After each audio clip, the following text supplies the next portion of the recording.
Hi guys, welcome to Students Groups. My name is Gracious Jingu and I'm a sophomore. My name is Alicia Giulianibus and I'm a sophomore.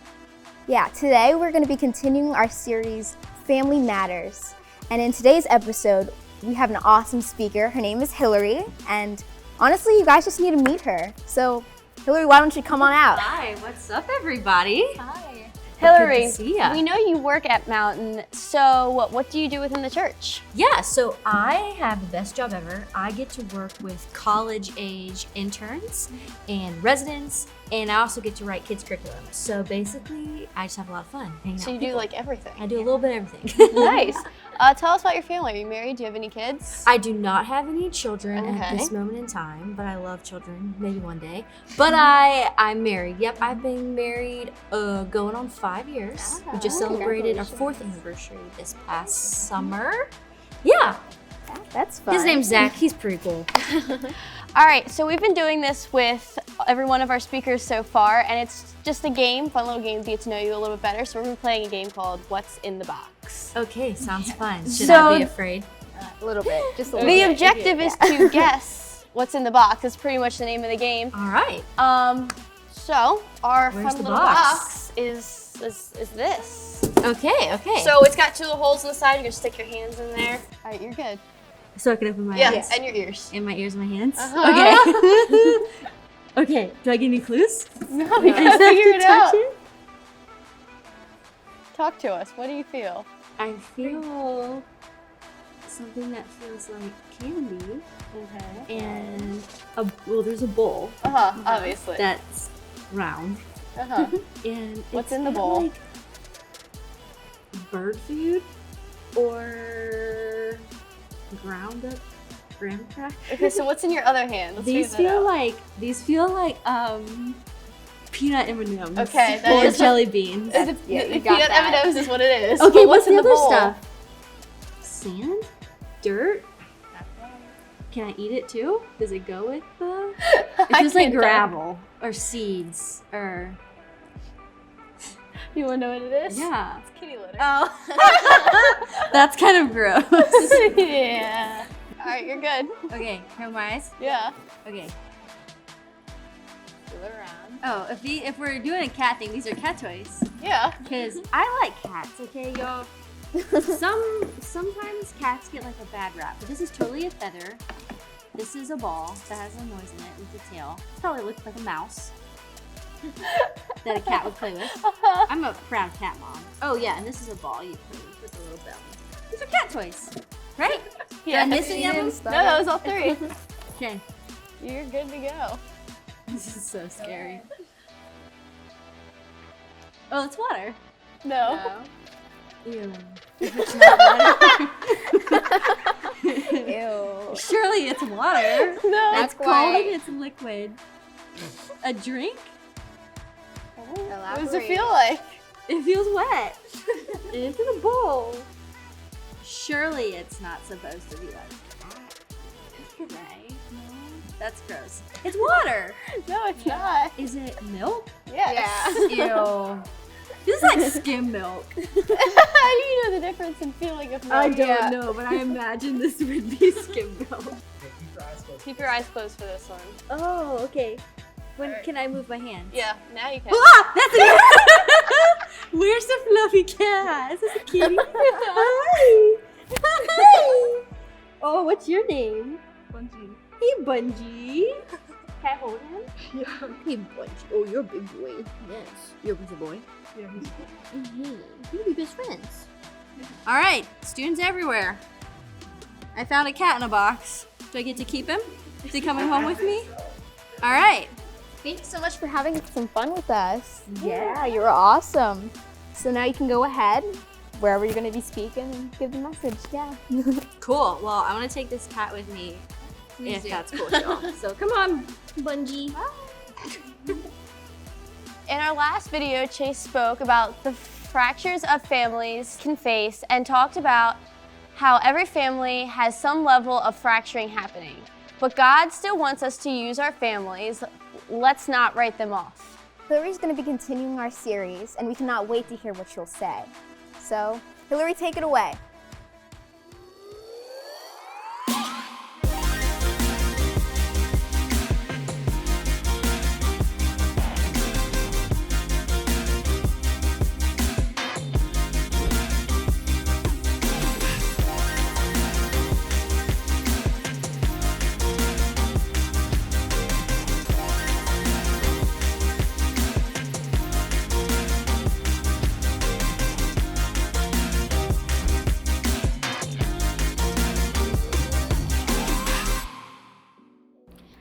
Hi everybody, my name is Hillary and welcome to week 3 of Family Matters.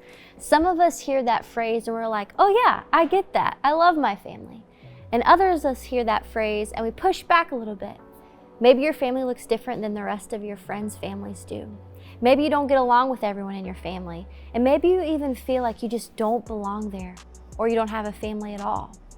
Please hear me when I say this. Everyone's family is messy, and that's okay. Family still matters. I want to begin our time today with an obvious statement. Things change. Think about it. Things really do change all the time. You probably don't listen to the same music that you listened to 2 or 3 years ago. Your wardrobe definitely looks different than it did when you were in the 2nd grade. And you look different than you did when you were a little kid. Everyone kind of knows and expects to change as we grow up. But there are also changes that are unexpected. Changes that feel like they show up out of nowhere. And unlike changes in fashion trends and our music taste, these type of changes can be pretty difficult to deal with. So I want you to travel back in time with me for a moment, back to my middle school days in the mid-2000s, forever ago, right? Well, an unexpected change happened in my family. You see, my mom got remarried at the end of my 6th grade school year. And to back up even further than that, the reason that my mom was single and able to get remarried was because my dad had died a couple years earlier when I was 8 years old, which was really scary and unexpected and super hard. I tried to pretend for a long time that this wasn't my reality. You know, I hid my feelings, especially my sadness, and I really missed my dad. And it was difficult to see my friends having cool memories with their dad while mine just wasn't around anymore. And then suddenly, I'm in 6th grade and my mom is getting remarried to this new man that's gonna live in my house. I mean, he's a nice guy and everything, but he wasn't my dad. And I had to learn to trust this new person. What if they were gonna die too? It was definitely an unexpected change that I just didn't know how to deal with. Unexpected changes have a way of disrupting our lives. It sure did for me. And that's what we're gonna talk about today. Change of any kind can be hard. But in some ways, we know it's just a part of life. We know that our classes will change next semester, or the rules that our parents set for us will change as we grow up, or our favorite TV show will change as soon as the new and latest thing comes out on Netflix. Those kinds of changes aren't so bad, right? We see them coming, and in a way we expect them to. But change in our family, the one thing that's supposed to be constant in our lives, the one thing that we are told to count on, that kind of change is the worst. But the truth is, it's a change that we're all going to experience at some point in our lives. Because in big and small ways, good or bad, our families change. So when change happens in a family, it can be difficult to deal with. Maybe your parents got divorced. You thought your parents would be together forever, and it didn't seem like anything was wrong. But then suddenly they split up. Or maybe you've never met one or both of your parents and you live with a grandparent or an aunt or an uncle or even with foster parents and you wonder about your birth parents all the time. Are things going to change quickly? Will you have to move around a lot? Maybe you've had a parent die, whether it was expected because of an illness or totally unexpected like my dad. There's no way to prepare for that kind of loss. It just sucks. Maybe it's a different type of change. Like one of your parents got a new job and has to travel around a lot. You don't get to see your mom or dad as often as you want to. Or maybe you get a new addition to your family. There's a new baby or brother or sister around and they're stealing all the attention. Sure, you love your brothers and sisters, but it's hard. It was like the addition with my stepdad, remember? It's a new person living in my house. How do you deal with this? Maybe a sibling went away to college and you're happy for them. And honestly, there's more peace around the house without them around. But the truth is, it's changed your family dynamics. And you actually miss the normalcy of fighting over the bathroom and sharing each other's clothes and the way your older siblings held things together. No matter what our experience is with change, something about it happening in our families makes it even more difficult. So the question is, if avoiding change isn't possible, then how do we get better at handling it? Is there a way to navigate change in our family so that it doesn't cause us to become bitter or cynical? How can we be best prepared for the inevitable changes that happen in a family? When you take a look at the Bible, you might be surprised to see that a lot of the writers were very helpful when it comes to dealing with change.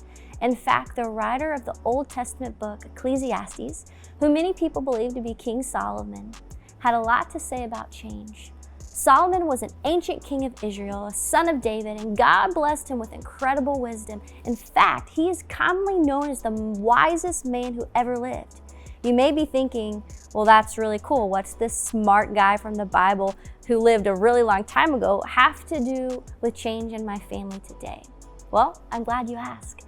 In this passage, we're going to take a look at Solomon is writing about change, writing of what he's observed over his whole lifetime. And it includes all the things that change in this world. Listen to his words. There's a time for everything, a season for every activity under the heavens, a time to be born and a time to die, a time to plant and a time to uproot, a time to kill and a time to heal, a time to tear down and a time to build up, a time to weep and a time to laugh, a time to mourn and a time to dance, a time to scatter the stones and a time to gather them, a time to embrace and a time to refrain from embracing, a time to search and a time to give up, a time to keep and a time to throw away, a time to tear down and a time to mend, a time to be silent and a time to speak, a time to love and a time to hate, a time of war and a time of peace.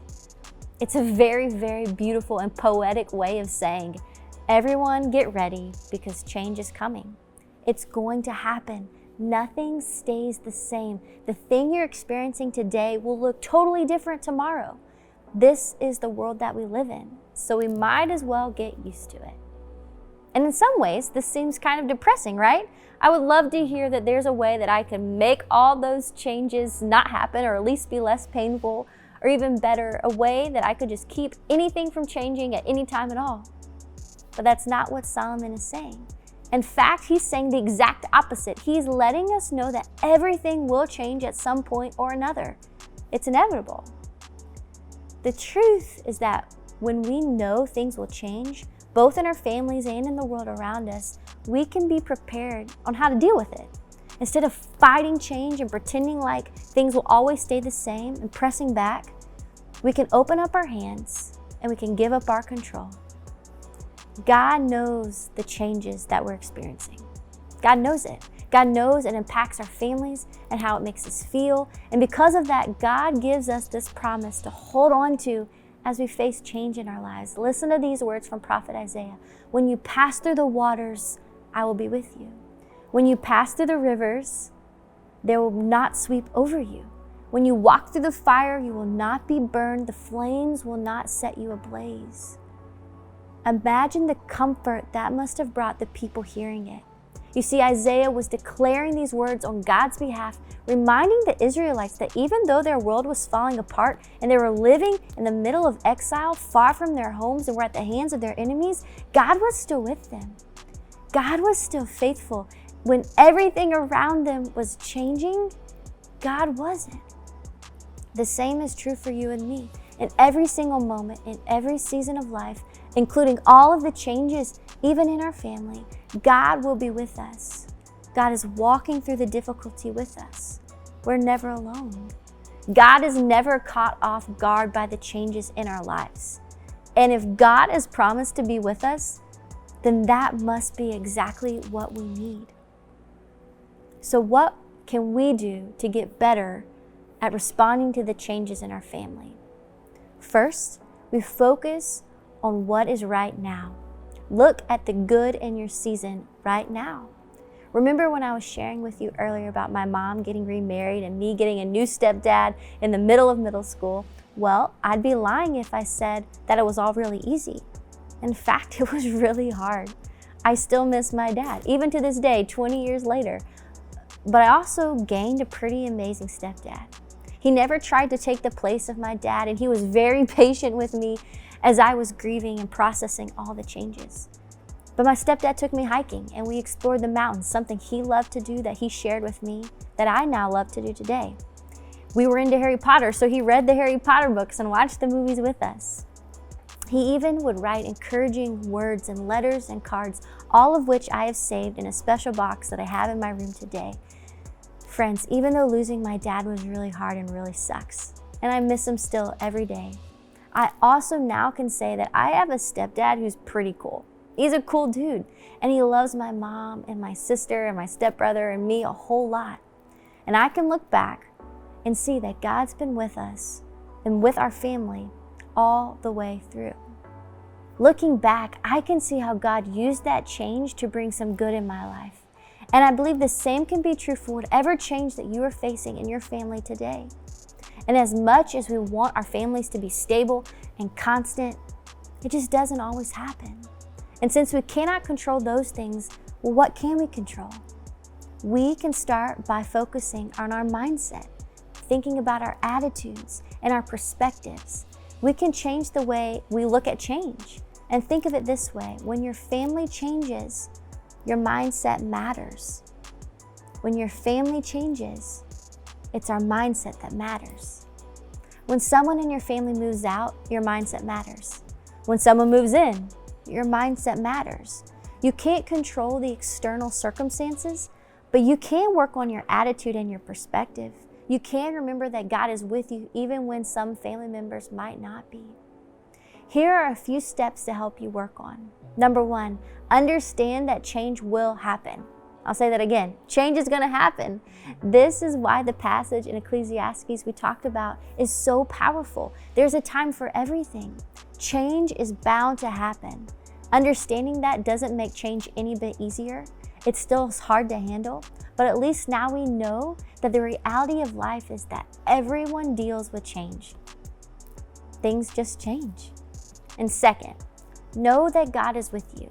Like it says in Isaiah, whether you pass through the water or walk through fire, God will not leave you alone. Whatever change you and your family are facing, God will be right there with you, helping you and comforting you. I do want to pause here and say that God feels the sadness and the pain that you're feeling when your family changes. God doesn't cause the death or the divorce or the mess. There's just plain old brokenness in this world due to sin.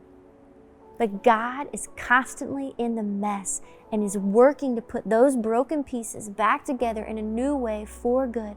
And I can see God's faithfulness and goodness so vividly today after going through the messy things and the broken moments. And I might go through some more hard times in my future, but I am 100% confident that God is with me and God is with you too. And finally, third, trust that God can use the change to change you. God can use our time of transitions and adjustments to grow us in a way that we may have never expected. God can do something in and through us in our time of change. But we have to think the long term. We've got to think the end game. However bad it feels right now, it won't feel like that forever. We have to have a long-term view in mind. We know there's something after this. We might not be able to see it yet, but God isn't through with us, and He's not through with your family. Now, I recognize for some of us, this might be really hard, especially when changes that you're dealing with right now are super difficult. You might feel like it's impossible to even find a tiny amount of goodness or good in your family situation. And that's completely understandable. I can relate. I think it's normal to feel that way when things are truly painful. So maybe for you, the good is simply to know that God is just with you. Know that and take it to heart that God is with you. That can be enough for you right now. Ask God to help you remember that you are not alone. Friends, you are not alone. You're not the only one dealing with change. Like Solomon said, it's bound to hit all of us at some point. And you're not alone because God is with you. And you're not alone because you have students, groups to talk to about all of this. And if you're having a particularly hard time dealing with a certain change in your life right now, don't be afraid to ask your small group leader for a little one-on-one time to talk about it.